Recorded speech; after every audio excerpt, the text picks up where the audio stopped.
મારું નામ નાગોરી સરદાર, વડગામ જોડેથી સરદારપુરાના ગામનો રહેવાસી. તો ગયા ચોમાસામાં મેં મારા જ ખેતરમાં મગફળીનો લાસ્ટ બે ડોઝ નાખવાના હતા, તો પણ વિશ્વાસ નહોતો થતો આ ઓર્ગેનિક પ્રોડક્ટ પર. તો ખાલી એક વખત ટ્રાય કર્યું, કેમ કે પહેલી વખત ડિસ્ટ્રીબ્યુટર બન્યો તો વિશ્વાસ નહોતો થતો કે આટલું બધું રિઝલ્ટ મળે. તો એમઆઈ સ્પ્રે અને ખાલી ગ્રો મેજિક એડવાન્સ એક જ સ્પ્રે કર્યો. તો દર વખત એ જ ખેતરમાં અમે સવા કટ્ટું મગફળી વાવતા તો અમારે 13 થી 14 બોરી મગફળી થતી. અને આ વખતે ગઈ સિઝનમાં અમારે 17 બોરી મગફળી થઈ.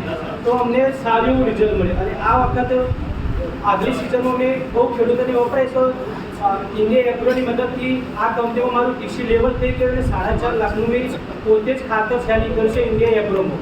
અને મારા જ ખેતરમાં આ વખતે પૂરેપૂરું 5-6 એકરનું ખેતર, 6 એકરની જમીનમાં બધી ઇન્ડિયા એગ્રોની પ્રોડક્ટ વાપરી છે. સાથે મગફળી અને બાજરીમાં પણ આ જ પ્રોડક્ટ વાપરી છે. એટલે જોરદાર બહુ જ રિઝલ્ટ છે.